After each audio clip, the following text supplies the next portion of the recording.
ಅಧಿಕಾರ ಇಲ್ಲದಿರುವಾಗ ಪಕ್ಷದಲ್ಲಿ ಯಾವುದೇ ಕೆಲಸ ಆಗಬೇಕಾದ್ರೆ ಅದು ಶಶಿಕಲಾ ಮೂಲಕವೇ ಆಗಬೇಕಾಗಿತ್ತು.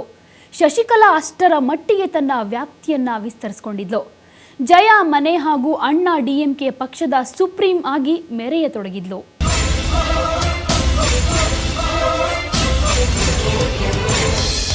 கொடுக்க வந்தாய் தோள் கொடுத்து நின்றாய் துயர் துடைத்து வென்றாய் நீ அம்மா உன் பிறந்த நாளை ஓர் புனித நாளாய் நாம் கொண்டாடுவோம் அம்மா. ಜಯ ಅಮ್ಮ ಶಶಿ ಚಿಕ್ಕಮ್ಮ ಪಬ್ಲಿಕ್ ಹಾಗೂ ಪ್ರೈವೇಟ್ ಪಾರ್ಟ್ನರ್. ಪುರುಚ್ಚಿ ತಲೈವಿ ಜಯಲಲಿತಾ.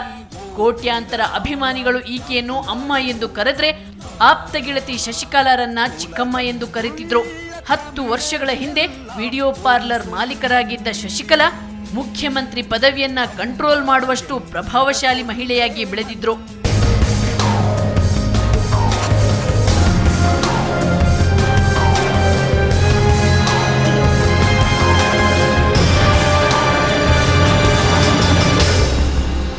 ಜಯ ಎಲ್ಲೇ ಹೋದ್ರೂ ಶಶಿಕಲಾ ಈಕೆಯನ್ನ ಹಿಂಬಾಲಿಸ್ತಾ ಇದ್ರು.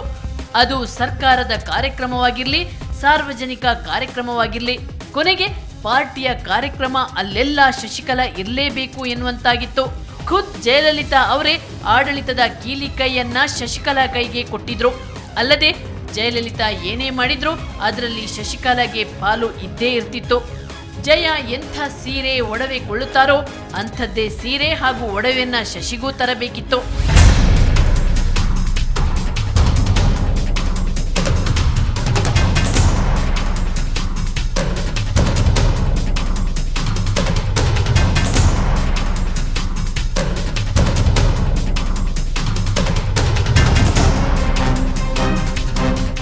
ಇನ್ನೊಂದೆಡೆ ಜಯಲಲಿತಾ ಶಶಿಕಲಾರ ಸಹೋದರ ಸುಧಾಕರನ್ನ ದತ್ತು ತೆಗೆದುಕೊಂಡಿದ್ರು.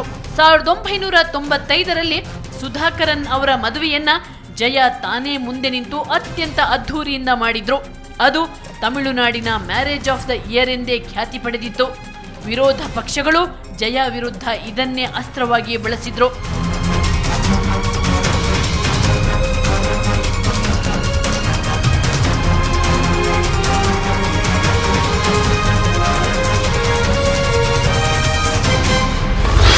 ಚುನಾವಣೆಯಲ್ಲಿ ಸೋಲು ಕಲಿಸಿದ ಪಾಠ. ಶಶಿಕಲಾರನ್ನ ಹೊರದಬ್ಬಿದ ಜೀವದ ಗೆಳತಿ.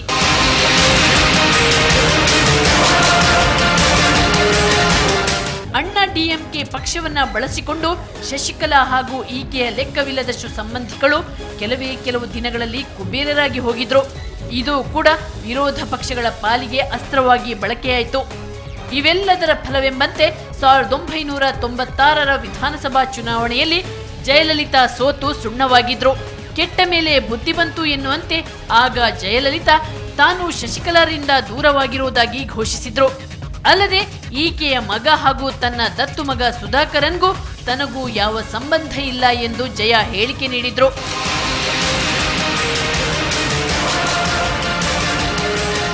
ಆದ್ರೆ ಜೀವದ ಗೆಳತಿಯರು ಮತ್ತೆ ಒಂದಾಗುವುದಕ್ಕೆ ಹೆಚ್ಚು ಕಾಲವೇನೂ ಬೇಕಾಗಲಿಲ್ಲ. ವಿರೋಧಿಗಳು ಆಶ್ಚರ್ಯ ಪಡುವಂತೆ ಜಯ ಹಾಗೂ ಶಶಿಕಲಾ ಒಂದಾಗಿದ್ರು.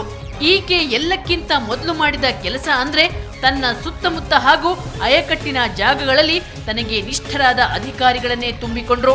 ಜಯಲಲಿತಾಗೆ ಗೊತ್ತಿಲ್ಲದ ಹಾಗೆ ತಾನೇ ಅಧಿಕಾರ ಚಲಾಯಿಸತೊಡಗಿದ್ರು.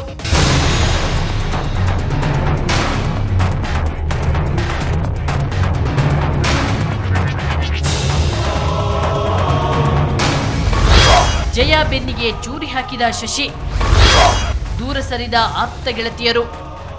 ಆದರೆ ಶಶಿಕಲಾ ಬಗ್ಗೆ ಕೇರ್ಫುಲ್ ಆಗಿರುವಂತೆ ಗುಜರಾತ್ ಮುಖ್ಯಮಂತ್ರಿ ಮೋದಿ ಎಚ್ಚರಿಕೆ ನೀಡಿದ್ರು. ಇದರಿಂದ ಎಚ್ಚರಗೊಂಡ ಜಯ ಶಶಿಯ ಚಟುವಟಿಕೆಗಳನ್ನ ಫಾಲೋ ಮಾಡತೊಡಗಿದ್ರು. ಅಲ್ಲದೆ ಗುಪ್ತಚರ ಅಧಿಕಾರಿಗಳಿಂದ ಮಾಹಿತಿ ಪಡೆದ್ರು. ಆಗ ಸಿಕ್ಕ ಮಾಹಿತಿಯಿಂದ ಜಯಾಗೆ ಶಾಕ್ ಆಗಿತ್ತು.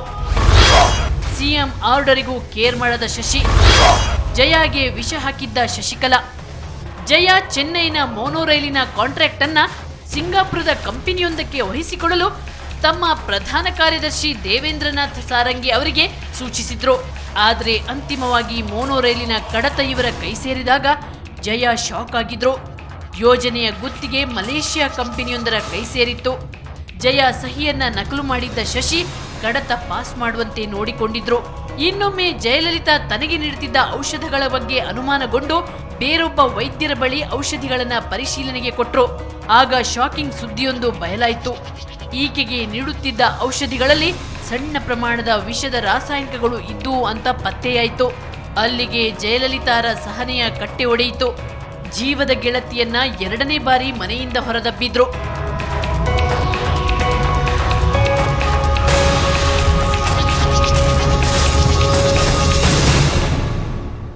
ಇದೆಲ್ಲ ಸರಿ. ಜಯಲಲಿತಾ ಹಾಗೂ ಶಶಿಕಲಾ ನಡುವಿನ ನಂಟಿನ ಗುಟ್ಟೇನು? ಇವರ ಸಂಬಂಧ ಎಂಥದ್ದು? ಅಸಲಿಗೆ ಜಯ ಕುಮಾರಿಯೋ ಶ್ರೀಮತಿಯೋ ಅನ್ನೋದನ್ನ ತಿಳಿಯೋಣ ಈ ಒಂದು ಬ್ರೇಕ್ ಆದ್ಮೇಲೆ.